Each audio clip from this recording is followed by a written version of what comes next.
आप सभी को मेरा नमस्कार। मैं हिस्ट्री पढ़ती और पढ़ाती हूँ।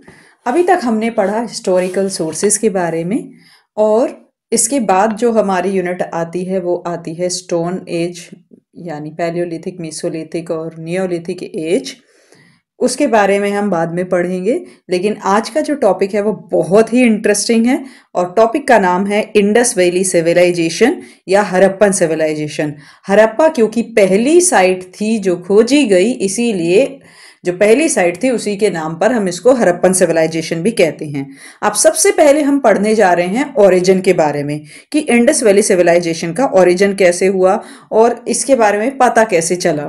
क्योंकि जो खोज है इंडस वैली सिविलाइजेशन की डिस्कवरी है वो लगभग 1924 में फॉर्मली अनाउंस की गई और उस कैसे उसके बारे में पता चला वो हम आज कोशिश करेंगे जानने की। तो इंडस वैली सिविलाइजेशन जो है, हड़प्पा जो सिटी है, it was first visited by Englishman Charles मिशोन।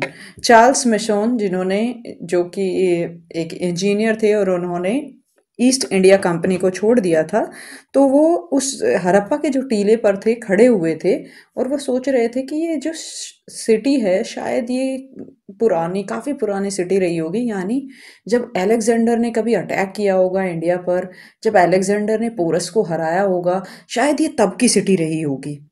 इसी के साथ साथ हम ये देखते हैं और फिर उसके बाद सर एलेक्जेंडर कनिंघम भी वहाँ पर गए और वो पहले गए थे वहाँ पर 1850 में, यानी 1872 से भी पहले वो एक बार गए थे 1850 में।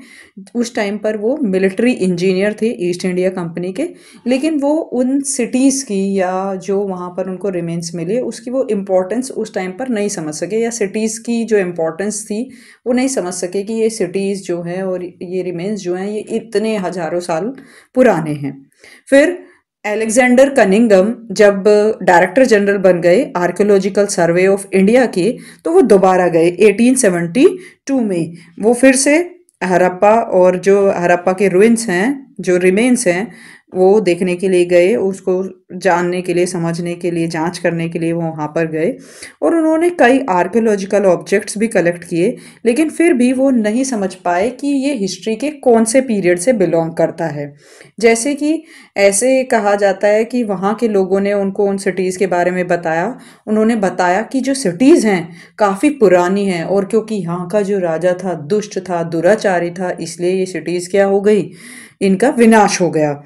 और साथ ही साथ अलेक्जेंडर कनिंघम को वहाँ पर सील्स भी मिली, एक सील मिली, लेकिन सील पर जो बुल बना हुआ था, सील पर एक बुल बना हुआ था और अभी भी हड़प्पन सिविलाइजेशन, जो हड़प्पन स्क्रिप्ट है वो डेसिफर्ड नहीं है, यानी उसे पढ़ा नहीं जा सका है, समझा नहीं जा सका है।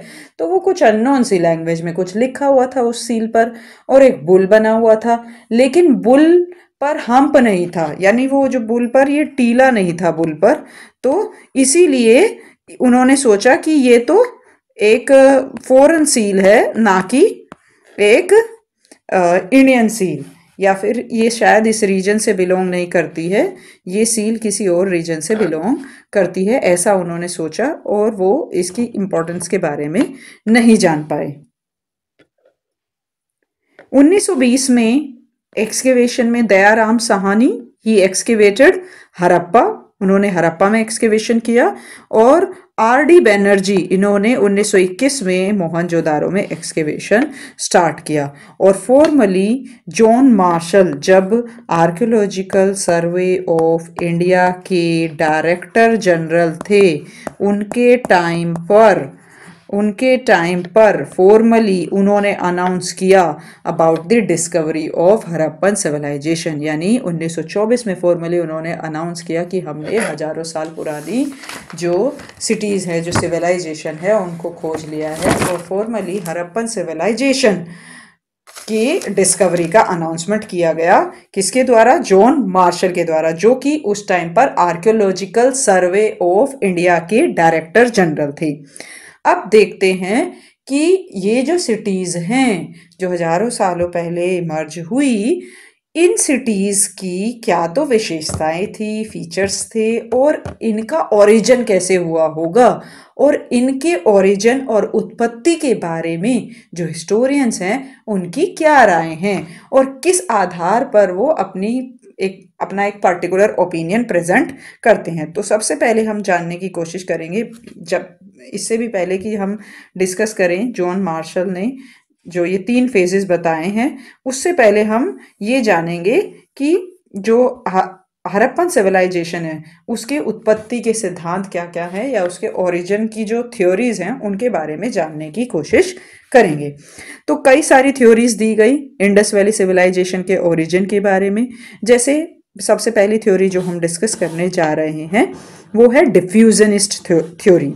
तो डिफ्यूजनिस्ट क्या एक्सप्लेन करते हैं कि भाई क्योंकि उसी टाइम पर मेसोपोटामिया में सिविलाइजेशन डेवलप हुई थी, वेस्ट एशिया में सिविलाइजेशन डेवलप हो रही थी, तो ये जो सिविलाइजेशन के एलिमेंट है वो शायद वहीं से यहाँ पर माइग्रेट हुए या ट्रांसफर हुए। जैसे कि मोरटाइम व्हीलर ने कहा element of urbanism would have migrated from Mesopotamia. यानी ये जो अर्बनिज्म है, जो सिटीज़ है पहले डेवलप हुई, इनके जो एलिमेंट्स हैं ये शायद मेसोपोटामिया के आधार पर ही डेवलप हुई होंगी। इसी तरीके से E.J.H. मैके उन्होंने कहा migration of people from Sumer may have led to Harappan civilisation. ये भी वही बात कह रहे हैं, सुमेर भी एक सिटी थी मेसोपोटामियन सिविलाइजेशन में, कि शायद सुमेर से ये माइग्रेशन जो आइडियाज़ हैं ये अर्बनिज्म के, ये माइग्रेट हुए होंगे हड़प्पन सिविलाइजेशन में। इसी तरीके से D.H. Gordon, S.N. क्रामेर और मोरटाइम व्हीलर उन्होंने बोला migration of ideas of civilisation from West Asia during 3rd millennium of BC। हमने अभी मोरटाइम व्हीलर का जो स्टेटमेंट है वो पढ़ा कि जो एलिमेंट है अर्बनिज्म के, जो तत्व हैं बेसिक जो अर्बनिज्म से रिलेटेड या सिटीज से रिलेटेड, वो शायद, और जो आइडियाज़ हैं वो शायद वेस्ट एशिया से ही, मेसोपोटामिया से ही ट्रांसफ़र हुए हैं नॉर्थ वेस्ट इंडिया में, और वहाँ पर नई सिविलाइजेशन की शुरुआत हुई है। इसी तरीके से H.D. संकालिया, उन्होंने भी जो माउंट्स हैं मेसोपोटामिया के और जो माउंट्स हैं ये हड़प्पन सिविलाइजेशन के और मेसोपोटामिया के, उनमें सिमिलैरिटी इस्टेब्लिश करने की कोशिश की है, और उस सिमिलैरिटी के थ्रू वो दिखाना चाहते हैं कि दोनों शायद एक दूसरे से, मेसोपोटामिया से प्रभावित होके ही यहाँ पर सिटी लाइफ का जन्म हुआ। तो ये थ्योरी है डिफ्यूजनिस्ट थ्योरी, जिसका मेन थीम क्या है? मेन थीम है कि मेसोपोटामिया में ऑलरेडी एक सिविलाइजेशन, अर्बनिज्म स्टार्ट हो चुका था, और वहीं से प्रभावित होकर यहाँ पर भी ये सिटी लाइफ इमर्ज हुई। लेकिन अब आता है इसका क्रिटिसिज्म, इसकी आलोचना। यानी हालांकि ये थ्योरी ये क्लेम करती है कि भाई जो एलिमेंट्स हैं, जो आइडियाज़ हैं सिविलाइजेशन के, वो मेसोपोटामिया से उठे और यहाँ पर आकर फिर से इमर्ज हुए। कहाँ पर? नॉर्थ वेस्ट ऑफ इंडिया में। अब देख लेते हैं कि कुछ हिस्टोरियन इस थ्योरी को मानने से मना कर देते हैं, वो इस थ्योरी को क्रिटिसाइज करते हैं, और उनके क्रिटिसिज्म का बेस क्या है चलो देखते हैं। टाउन प्लानिंग सबसे पहला। तो टाउन प्लानिंग में बहुत सारा डिफरेंस है मेसोपोटामियन सिविलाइजेशन और इंडस वैली सिविलाइजेशन। जहां पर मेसोपोटामिया के जो टाउन्स थे वो हैफेजार्ड मैनर में थे, यानी कोई टाउन प्लानिंग नहीं थी, स्ट्रीट बहुत पतली सी थी। और on the other hand in Indus valley civilisation जो टाउन्स थे वो पूरी तरीके से प्लान्ड थे, सड़कें बहुत चौड़ी होती थी, सड़कें एक दूसरे को राइट एंगल पे कट करती थी, वो चेस बोर्ड लाइक स्ट्रक्चर था, तो वो प्लान्ड सिटी थी। तो अगर भाई एलिमेंट्स जो सिविलाइजेशन के मेसोपोटामिया से आए हैं, तो ये इतना डिफरेंस कैसे है? ये प्लान्ड है, इनकी सड़कें बहुत चौड़ी हैं, इसके साथ ही साथ घरों का स्ट्रक्चर इस तरीके से बना हुआ है कि मेन जो कोर्टयार्ड है उसका व्यू बाहर सड़क से ना दिखे। तो ये सारे डिफरेंसेस क्यों हैं अगर सारे आइडियाज़ वहीं से लिए गए? दूसरा, ब्रिक्स। मेसोपोटामिया में जो बिल्डिंग्स हैं वो जनरली ड्राइड ब्रिक्स से बनी हुई हैं, जबकि इंडस वैली सिविलाइजेशन में ब्रिक्स यूनिफॉर्म थी, एक ही साइज की थी, और साथ ही साथ बेक्ड ब्रिक का यूज किया गया है लार्ज स्केल पर। तीसरा, सील। मेसोपोटामिया की जो सील्स हैं वो सिलेंड्रिकल सील्स हैं, और उनकी जो स्क्रिप्ट है वो क्यूनिफॉर्म स्क्रिप्ट है। ऑन द अदर हैंड यहाँ पर इंडस वैली सिविलाइजेशन में ज़्यादातर स्क्वायर और रेक्टेंगुलर सील्स हैं, और जो इनकी स्क्रिप्ट है वो पिक्टोग्राफिक स्क्रिप्ट है। तो ये मानना कि जो सभ्यता है वो मेसोपोटामिया में पहले डेवलप हुई, उसी के आधार पर इंडस वैली सिविलाइजेशन में डेवलप हुई, इसकी ये सारे के सारे पॉइंट आलोचना करते हैं और इस आधार पर ये खारिज करते हैं कि ये इतने सारे डिफरेंसेस हैं फिर क्यों हैं, अगर वहीं से इस सभ्यता का जन्म हुआ और वहाँ से ये पूरी तरीके से प्रभावित है तो इतने सारे डिफरेंसेस क्यों हैं। साथ ही साथ वहाँ पर वेपन मिले हैं, एडवांस वेपन मिले हैं, लेकिन इंडस वैली सिविलाइजेशन में हमें वेपन्स के कोई एविडेंस नहीं मिलते हैं। तो इस आधार पर हम कह सकते हैं कि इंडस वैली सिविलाइजेशन का जन्म मेसोपोटामियन सिविलाइजेशन से नहीं हुआ। रिलीजन, क्लियर एविडेंस, वहाँ पर जिगुरैट्स थे यानी बहुत बड़े बड़े टेम्पल्स थे, जबकि हमें इंडस वैली सिविलाइजेशन में ऐसे किसी रिलीजियस श्राइन का ऐसा कोई एविडेंस नहीं मिलता है। हाँ, मदर गॉडेसेस हैं या हमें जो टेराकोटा से बने हुए फिगराइन मिलते हैं, लेकिन हमें कुछ रिलीजियस श्राइन या टेम्पल जैसे स्ट्रक्चर इंडस वैली सिविलाइजेशन में नहीं मिलते हैं। तो ये सब डिफरेंसेस इस ओर इशारा करते हैं कि जो इंडस वैली सिविलाइजेशन है वो पूरी तरीके से इट वाज नॉट इन्फ्लुएंस और it was not because of the migration of ideas from Mesopotamia to north west of India. अब हम देख लेते हैं दूसरी थ्योरी। तो पहली थी डिफ्यूजनिस्ट थ्योरी, दूसरी है थ्योरी ऑफ द्रविडियन ओरिजिन। तो यानी कुछ हिस्टोरियंस ये मानते हैं कि शायद जो इंडस वैली सिविलाइजेशन के जो लोग थे वो द्रविडियन थे, और उसके फेवर में वो आर्गुमेंट क्या देते हैं, जैसे कि जेम्स हॉर्नवेल का कहना है कि जो द्रविडियन हैं उनके जो एंसेस्टर्स हैं वो मेडिटेरियन पीपल थे, यानी मेडिटेरियन ग्रुप एक माइग्रेट हो गया और वो आ गए कहाँ पर, नॉर्थ वेस्ट ऑफ इंडिया में। अब ये जो माइग्रेटेड रेस थी मेडिटेरेनियन थे, ये माइग्रेट होके कहाँ पर आए, नॉर्थ वेस्ट ऑफ इंडिया में। और नॉर्थ वेस्ट ऑफ इंडिया में वहाँ पर ये जो नेटिव रेस थी उस टाइम पर, जेम्स हॉर्नवेल का ये मानना है कि उस टाइम पर नेटिव रेस यहाँ पर होती थी किसकी, आर्मिनोड्स की। और ये मिंगल अप हो गए किसके साथ, ये जो मेडिटेरेनियन आए, और ये मिंगल अप होके इन्होंने बनाए द्रविडियंस। इन्होंने क्या बनाए, द्रविडियंस, यानी इनके मिंगल अप होने की वजह से क्या हमें मिले, द्रविडियंस। तो उनका ये मानना है कि जो majority of Mediterranean race in Harappan civilisation because Dravidian people belong to Mediterranean race. तो वो बोलते हैं कि जो हरप्पन पीपल थे वो ज़्यादातर उनकी जो रेस थी वो मेडिटेरेनियन रेस थी, और द्रविडियन पीपल जो हैं वो मेडिटेरियन रेस से बिलोंग करते हैं। इसका मतलब जो हरप्पन सिविलाइजेशन के जो लोग थे वो शायद द्रविडियन रहे होंगे। तो मैं दोबारा से समझाती हूँ। जेम्स हॉर्नवेल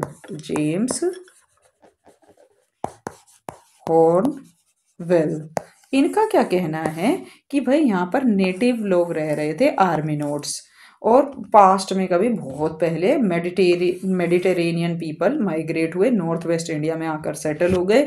इनको और इनके मिलने से वो माइग्रेट हुए and they mingle up with Armenoids. इन दोनों के मिलने से यहाँ पर एक नई रेस डेवलप हुई और उसको हमने बोला द्रविडियंस।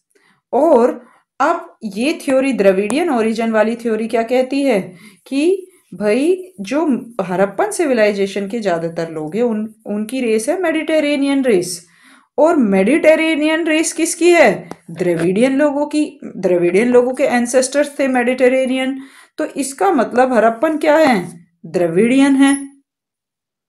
और साथ ही साथ जो इंडस वैली के जो लोग थे उनके और द्रविडियन पीपल के बीच में सिमिलैरिटी इस्टेब्लिश करने के लिए उन्होंने जो कल्ट ऑफ मदर गॉडेस है और लॉर्ड शिवा की जैसे पूजा की जाती है द्रविडियन लोगों के द्वारा, तो उसके थ्रू भी सिमिलैरिटी इस्टेब्लिश करने की कोशिश की है। साथ ही साथ एक और सिमिलैरिटी दिखाई देती है कि नॉर्थ वेस्ट इंडिया में एक लैंग्वेज बोली जाती है, नॉर्थ वेस्ट अब तो पाकिस्तान का हिस्सा है, खैर वो एक लैंग्वेज बोली जाती है बरूही। तो बरूही बोली जाती है वेस्टर्न पाकिस्तान में, कहाँ पर, वेस्टर्न पाकिस्तान में बोली जाती है, और बरूही एक द्रविडियन लैंग्वेज है। तो ये भी ये दिखाती है ये एक Dravidian it belongs to Dravidian family of languages. तो ये भी ये दिखाता है कि शायद जो इंडस वैली सिविलाइजेशन के लोग होंगे वो द्रविडियन रहे होंगे। आई होप आपको सभी को ये क्लियर होगा। अब लेकिन इसके अगेंस्ट क्या आर्ग्यूमेंट है? इसके अगेंस्ट ये आर्ग्यूमेंट है कि Indus valley civilisation was urban और द्रविडियन। सबसे पहला तो जो रिलीजियस है कि जो सिमिलैरिटी है रिलीजियस के बेसिस पर, जो कल्ट ऑफ मदर गॉडेस और लॉर्ड शिवा, कि ये एक बेसिस नहीं है ये तय करने का कि शायद उनके जो इंडस वैली सिविलाइजेशन के लोग रहे होंगे वो द्रविडियन रहे होंगे। दूसरा, इंडस वैली सिविलाइजेशन जो थी वो अर्बन सिविलाइजेशन थी, it was urban in nature, और जबकि द्रविडियन जो सोसाइटी थी, सिविलाइजेशन थी, वो रूरल थी। तो ये दिखाता है कि शायद द्रविडियन ये इंडस वैली सिविलाइजेशन की जो द्रविडियन थ्योरी ऑफ ओरिजिन है वो सही नहीं है। अब आती है थ्योरी ऑफ ग्रेजुअल ओरिजिन और कल्चरल इवोल्यूशन।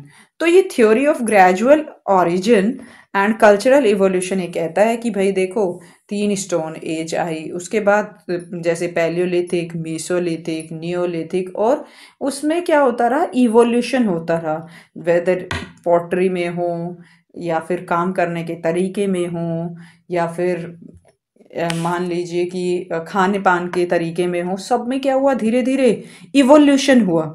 इसी तरीके से ये माना जाता है कि जब सेटल्ड लाइफ स्टार्ट हो गई बलूचिस्तान में 7th मिलेनियम BCE, और उसके ग्रेजुअली वो क्या होते रहे, चेंजेस आते रहे, और ग्रेजुअली सिटी लाइफ इमर्ज हुई इंडिया में। यानी वो हमेशा से यहीं के नेटिव लोग थे, और ग्रेजुअली जो चेंजेस आए, Palaeolithic, Mesolithic, Neolithic, settled life start हो गई, पेस्टोरलिज्म स्टार्ट हो गया, फिर उन्होंने खेती करना शुरू कर दिया। खेती करने से क्या हुआ, सरप्लस प्रोड्यूस हुआ, सरप्लस प्रोड्यूस होने से कुछ लोग क्राफ्ट में इन्वॉल्व हो गए।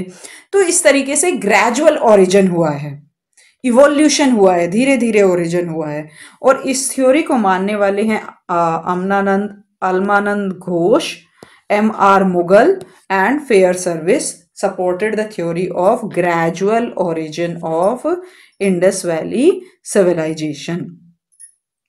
और इसके साथ साथ वो इसके बारे में जो इन फेवर आर्ग्यूमेंट है कि भाई देखो, हड़प्पन जब फेजेस हम पढ़ते हैं तो प्री हड़प्पन पढ़ते हैं, मेच्योर हड़प्पन पढ़ते हैं, लेट हड़प्पन पढ़ते हैं, तो ये ग्रेजुअली शायद इवोल्व हुई होंगी पहले जो साइट्स थी। Amlanand Ghosh was the first archaeologist to identify similarities between pre-Harappan culture and mature Harappan culture। Amalanand Ghosh वो पहले आर्कियोलॉजिस्ट थे जिन्होंने प्री हरप्पन कल्चर और मेच्योर हरप्पन कल्चर के बीच सिमिलैरिटीज ढूंढी, सिमिलैरिटीज बताई, और उन्होंने बताया सोथी कल्चर और जो हरप्पन पोट्री है उसके बीच की सिमिलैरिटी उन्होंने बताई। लेकिन इस थ्योरी की जो है लिमिटेशंस क्या क्या हैं कि पहली तो मोस्टली अमलानंद घोष ने जो बताई है सिमिलैरिटी वो मोस्टली बेस्ड है on the pottery which was used in pre Harappan and mature Harappan period, और जो बाकी डिफरेंसेस हैं उनको इग्नोर किया गया। यानी सोथी कल्चर और हरप्पन कल्चर के जो बाकी डिफरेंसेस हैं उनको जनरली इग्नोर किया गया है। तो इसीलिए कुछ हिस्टोरियन इस थ्योरी को मानने से मना करते हैं। लिमिटेशंस क्या हैं कि there are several mature Harappan sites where no early Harappan level found। तो इन्होंने तो बोला भाई ग्रेजुअली ये डेवलप हुई हैं सिटीज़, तो ये यूनिफॉर्म होना चाहिए था हर जगह पे कि ग्रेजुअली नियोलिथिक एज आई, फिर उसके बाद क्राफ्ट का यूज होने लगा, पेस्टोरलिज्म हुआ, लोगों ने ज़्यादा प्रोडक्शन हो गया। लेकिन ऐसे ग्रेजुअल चेंजेस तो हमें हर जगह देखने को नहीं मिलते। कुछ हरप्पन सिटीज़ हैं, हरप्पन साइट्स हैं जहाँ पर अर्ली हरप्पन लेवल हमें मिलता ही नहीं है, जैसे लोथल हो गया, देसलपुर हो गया, चनूदरो हो गया, मीठाथल हो गया, आलमगीरपुर, रोपड़, यहाँ पर हमें प्री हरप्पन लेवल मिलता ही नहीं है। तो फिर ये ऐसा क्यों नहीं है, ये ग्रेजुअल चेंजेस यहाँ क्यों नहीं हुए हैं? दूसरा, कुछ हरप्पन साइट्स हैं ऐसी जहां पर मैच्योर हरप्पन नहीं है, प्री हरप्पन तक तो है। यानी प्री हरप्पन की जो कैरेक्टरिस्टिक्स हैं, यानी नियोलिथिक एज है, सेटल्ड लाइफ है, वो तो है, लेकिन सिटीज डेवलप नहीं हुई, मैच्योर हड़प्पन डेवलप नहीं हुआ। और कुछ साइट ऐसी हैं जहाँ पर प्री हड़प्पन मैच्योर हड़प्पन मिले दोनों हैं, लेकिन उनके बीच का जो ट्रांजिशन है वो बहुत स्मूथ नहीं है, जैसे कि कोट दीजी एंड गुमला। वहाँ पर हमने क्या देखा, जो प्री हड़प्पन कल्चर है और जो मैच्योर हड़प्पन कल्चर है उनके बीच में बर्न्ट डिपॉजिट्स हैं, जो ये इंडिकेट करता है कि कोई भयानक आग लगी होगी, तो वो ट्रांजिशन स्मूथ नहीं है। तो ये दिखाता है कि शायद ये ग्रेजुअली ओरिजिन नहीं हुआ होगा, लेकिन फिर भी ये जो ग्रेजुअल ओरिजिन की थ्योरी है ये सबसे ज़्यादा एक्सेप्टेड थ्योरी है। जैसे हमने पढ़ा ना कि 4 थ्योरी हम यहाँ पे पढ़ेंगे, डिफ्यूजनिस्ट, द्रविडियन ओरिजिन, ग्रेजुअल ओरिजिन और आर्यन थ्योरी। तो आर्यन थ्योरी ये कहती है कि जो हड़प्पन्स थे वो आर्यंस ही थे। आर्यंस यानी वेव्स में आए होंगे, पहले माइग्रेट हो गए होंगे वो कुछ आर्यंस, वो यहाँ पर आकर जो नेटिव्स थे उनसे इंटरमिंगल हो गए होंगे, वो आर्यंस ही थे, और बाद में जो आए वो भी आर्यन ही थी। तो ये थ्योरी, इस थ्योरी को कौन सपोर्ट करता है? इस थ्योरी को सपोर्ट करते हैं SR Roy, T Ramachandra, KV Shastri. They supported Aryan theory of Harappan settlement. लेकिन इसका सबसे बड़ा लिमिटेशन ये है कि इंडस वैली सिविलाइजेशन थी अर्बन इन नेचर, और जबकि आर्यन सिविलाइजेशन, वैदिक सिविलाइजेशन थी रूरल इन नेचर। क्या थी? Rural in nature. इसीलिए इस थ्योरी को बहुत सारे लोगों ने सपोर्ट नहीं किया है। और सबसे ज़्यादा एक्सेप्टेबल थ्योरी कौन सी है? ये है थ्योरी ऑफ ग्रेजुअल ओरिजिन। तो हमने पढ़ा इंडस वैली सिविलाइजेशन के बारे में, और 4 थ्योरीज के बारे में हमने यहाँ पे पढ़ा। वो क्या क्या हैं? थ्योरी ऑफ डिफ्यूजनिस्ट एक्सप्लेनेशन, दूसरा हमने पढ़ा द्रविडियन ओरिजिन, तीसरा हमने पढ़ा ग्रेजुअल ओरिजिन, और चौथा हमने पढ़ा आर्यन थ्योरी। लेकिन सबसे ज़्यादा एक्सेप्टेबल थ्योरी है थ्योरी ऑफ ग्रेजुअल ओरिजिन और कल्चरल इवोल्यूशन, सबसे ज़्यादा एक्सेप्टेबल थ्योरी है। अब हम देख लेते हैं, जॉन मार्शल ने डिक्लेयर कर दिया था भाई 1924 में officially about the discovery of Indus valley civilisation. अब हम ये जानने की कोशिश करेंगे, ये तो उन्होंने डिक्लेयर किया कि भाई ये हजारों साल पुरानी सिटीज़ हैं, लेकिन उन्होंने कैसे डेटिंग की होगी उस टाइम पर, कैसे फाइंड आउट किया होगा कि ये इतने साल पुरानी सिटीज़ हैं? तो यहाँ पर क्या हुआ कि जो जॉन मार्शल थे उन्हें एक सील मिली यहाँ से। ये जो ऑब्जेक्ट्स थे, जो रिमेन्स थे, उनमें एक सील मिली, उस पर कुछ लिखा हुआ था जो कि पढ़ा नहीं जा सकता था, उस टाइम तक समझा नहीं जा सकता था, अभी भी नहीं पढ़ा गई हैं। जो हड़प्पन सील्स हैं, जो हड़प्पन स्क्रिप्ट है, अभी भी वो डिसाइफर्ड नहीं है, अनडिसाइफर्ड है। तो भाई देखा, फिर इसी तरह के रिमेन्स, इसी तरह की सील मोहनजोदारो से भी मिली। अब मोहनजोदारो में क्या था कि ये जो साइट मिली, ये जो सील्स मिली, ये कहाँ से मिली? एक बुद्धिस्ट मोनेस्ट्री के नीचे से मिली। अब ये जो बुद्धिस्ट मोनेस्ट्री थी, ये थी कुशानास के टाइम टाइम की। अब मतलब जहाँ से ये सील मिली और जहाँ से ये हमें स्ट्रक्चर मिला, जो सेटलमेंट मिला मोहनजोदारो में, ये ऑब्वियसली अगर कुशाना पीरियड यानी बुद्धिस्ट मोनेस्ट्री के नीचे से मिला, तो ये कुशाना पीरियड से तो पुराना रहा होगा। तो ये समझ आ गया कि भाई ये जो सिटीज हैं कुशाना पीरियड से तो पुरानी है। ठीक है, अब इतना समझ आ गया।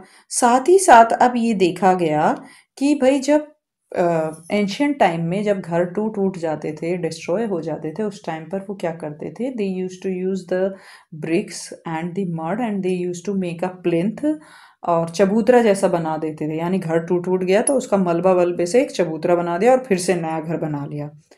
तो यानी अगर हम एक्सकेवेशन करेंगे, खुदाई करेंगे, तो पहला घर पुराना होगा कि लास्ट में जो मिलेगा नीचे नीचे नीचे जाके वो पुराना होगा? यानी जो ज़्यादा नीचे मिलेगा वो ज़्यादा पुराना होगा। तो इसी तरीके से ये अब क्या हुआ कि भाई ये जो मटेरियल मिले हैं, ये जो ऑब्जेक्ट मिले हैं, कहाँ से? मोहनजोदारो से। क्योंकि ये बुद्धिस्ट मोनेस्ट्री के नीचे मिले हैं, तो मतलब कुशाना पीरियड से, तो ये पुराने ही होंगे। ठीक है। अब दूसरा क्या देखा गया, यहाँ पर जितने भी रिमेन्स मिले, ऑब्जेक्ट मिले, ये देखा गया कि भाई इन लोगों को आयरन के बारे में नहीं पता था, ये आयरन का यूज नहीं कर रहे थे।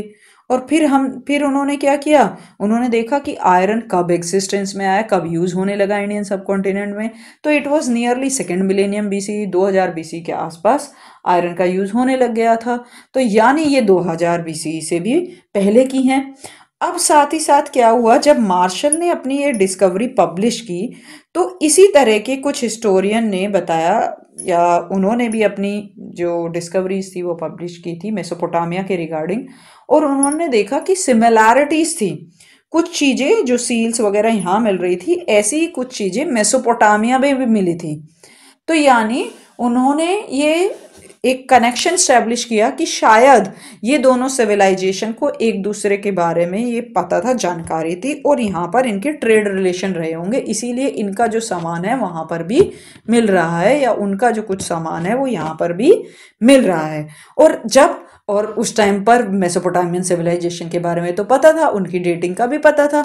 तो उसके हिसाब से फिर ये अंदाजा लगाया गया कि अच्छा हाँ, हड़प्पन सिविलाइजेशन भी शायद मेसोपोटामियन सिविलाइजेशन के लगभग जो सिटीज हैं उनके जितनी ही पुरानी होंगी।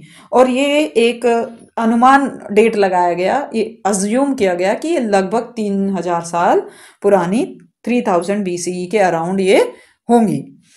तो कैसे उन्होंने ये डेटिंग की इसकी, हमने देखा अभी कि उन्हें एक सील मिली, फिर उन्हें ऐसे ही आर्टिफैक्ट मोहनजोदारो से मिले।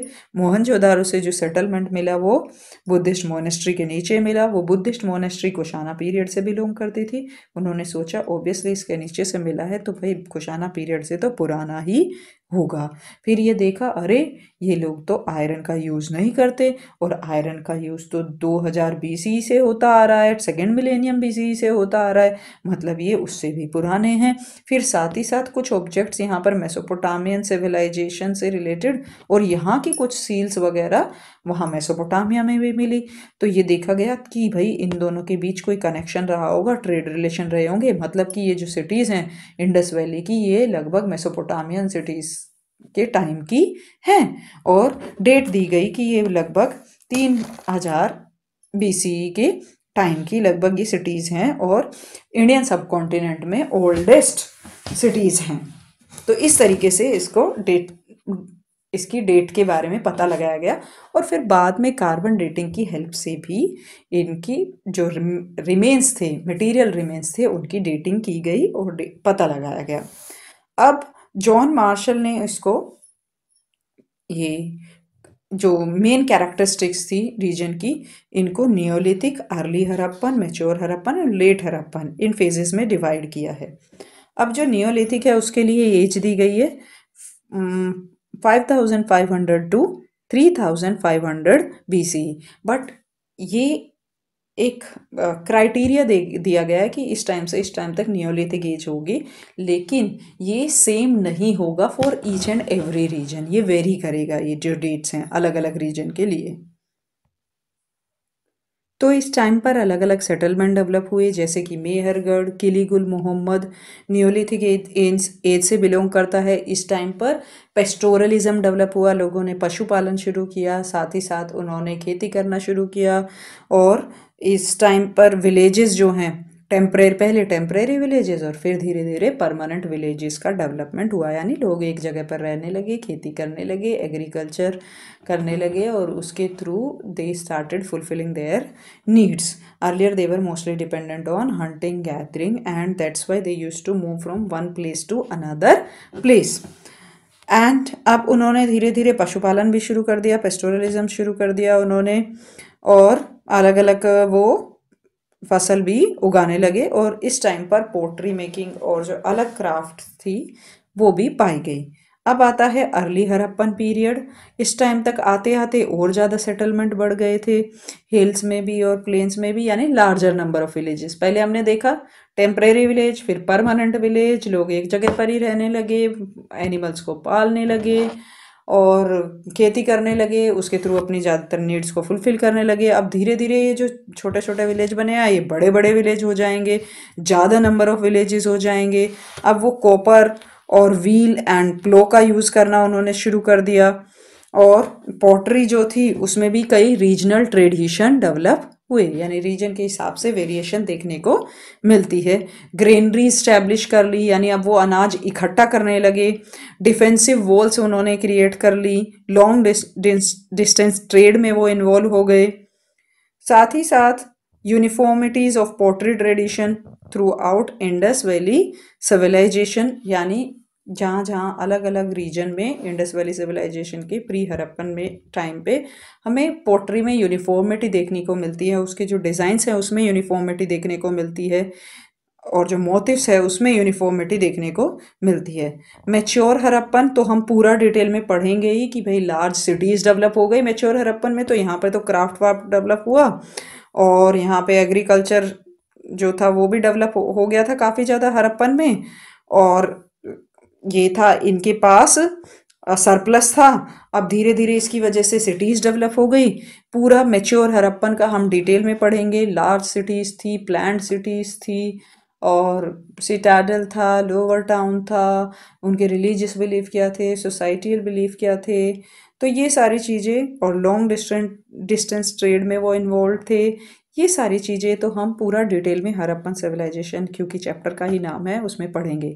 लेकिन लेट हड़प्पन पीरियड यानी 1800 बीसी के बाद, 2600 से 1800 BC most acceptable date for mature Harappan civilisation. और मैच्योर के बाद लेट हड़प्पन यानी 1800 बीसी के बाद, तो अब क्या होता है इस टाइम पर कि पहले ये अर्बन सिविलाइजेशन थी, इस टाइम तक आते आते again there was decline in the urban nature of the society and there it was moving towards the rural society, और ये रूरल होती जा रही थी धीरे धीरे। और पहले जो ज़्यादातर रीजन थे, जो ज़्यादातर सिटीज़ थी, वो डेवलप हुई थी पाकिस्तान यानी नॉर्थ वेस्ट इंडिया में, और अब ज़्यादातर जो डेवलप हो रही थी वो हो रही थी ईस्टवर्ड, यानी पंजाब, गुजरात, इन सारे एरिया में डेवलपमेंट हो रहा था, और रूरल एरियाज डेवलप हो रहे थे, और बहुत सारी सिटीज़ जो थी वो अबेंडन कर दी थी और छोड़ दी थी।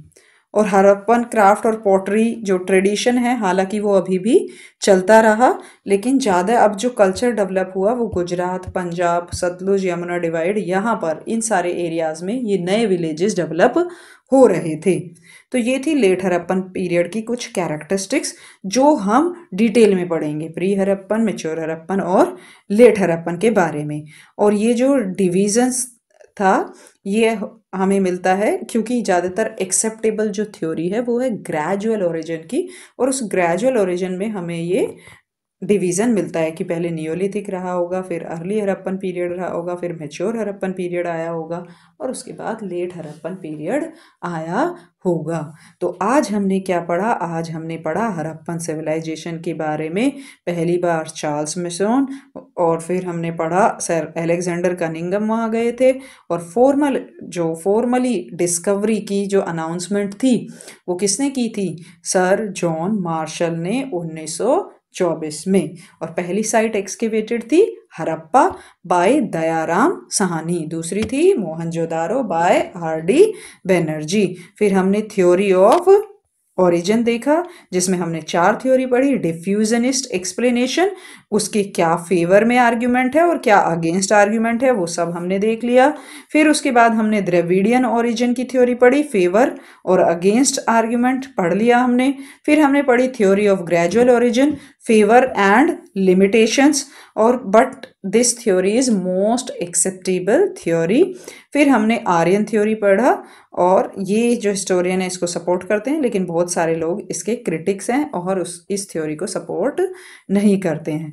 फिर हमने ये डिवीज़न पढ़ा जो कि ग्रेजुअल ओरिजिन के बेसिस पर है कि पहले नियोलिथिक, अर्ली हड़प्पन, फिर मैच्योर हड़प्पन और फिर लेट हड़प्पन जो सिविलाइजेशन है या पीरियड है वो डेवलप हुआ होगा। अब हम कल पढ़ेंगे ओरिजिन, हमने पढ़ लिया है। अब हम कल नेक्स्ट टॉपिक पढ़ेंगे ओरिजिन के बाद एक्सटेंट जो था हड़प्पन सिविलाइजेशन का, मेजर साइट जो हैं वो सारी चीज़ें हम कल की क्लास में पढ़ेंगे। धन्यवाद। अगर आपको कोई भी सुझाव देना है तो आप कमेंट कर सकते हैं कमेंट सेक्शन में। धन्यवाद।